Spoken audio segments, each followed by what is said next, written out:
Iko-cross mo lamang ito sa iyong palad at hindi siya matigil sa kakahanap at sa kakatawag sa iyo.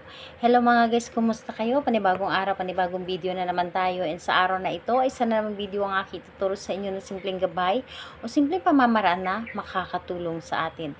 At bago ang lahat, gusto ko lang mag-disclaimer sa mga taong hindi naniniwala at hindi gusto mga kagaya nitong video. Please skip this video at maghanap kayo ng videos na gustong-gusto nyo dahil ang video na ito ay para lamang ito sa mga taong naniniwala and gusto mag-try.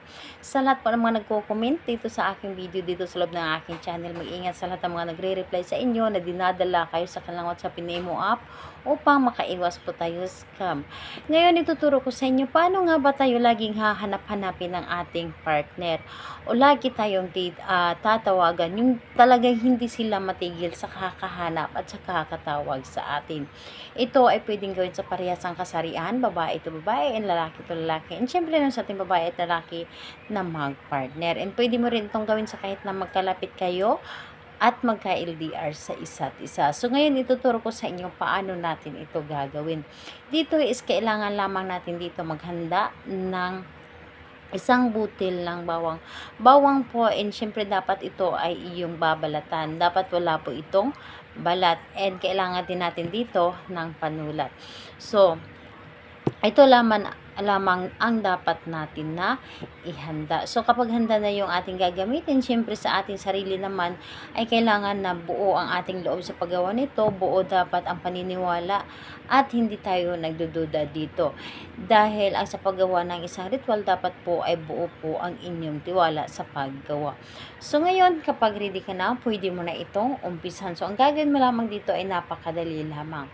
Dito sa iyong palad, sa kaliwang palad po, is isulat po ninyo ang isang bisis lamang ng kanyang pangalan. Pangalan ng inyong target. And kapag naisulat mo na ang pangalan ng inyong target, ay yung bawang po ay i-cross mo ito ng 3 bisis sa kanyang pangalan. So, sa pagka-cross mo nito, sabay sambit ng kanyang pangalan. So, halimbawa, ito yung palad natin at nakasulat yung pangalan niya dito.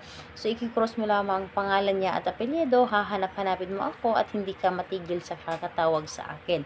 Tapos, cross pangalawa, pangalan, apelyido, hahanap-hanapin mo ako at hindi ka matigil sa kakatawag sa akin. Hanggang sa 3 bisis mo itong i-cross ang bawang at 3 bisis mo rin isambit yung ating nais. And kapag natapos mo itong gawin, ang bawang na ito ay ilagay mo lamang doon sa ilalim ng inyong unan. Ito ay iyong hihigaan ng 3 araw o 3 gabi. So, pagkalipas ng 3 gabi, ay inyo itong ibaon sa lupa or kahit sa paso na lamang. At kung nakita ninyo ang bawang na ito ay tumubo, ibig sabihin nun ay gumana ang inyong ginawa. Kailan nga ba ito pwedeng gawin? So, kahit anong araw at oras pwede mo itong gawin as long na malakas ang inyong energy. So, ayun po. Salamat po sa inyo. Bye-bye everyone. God bless us all.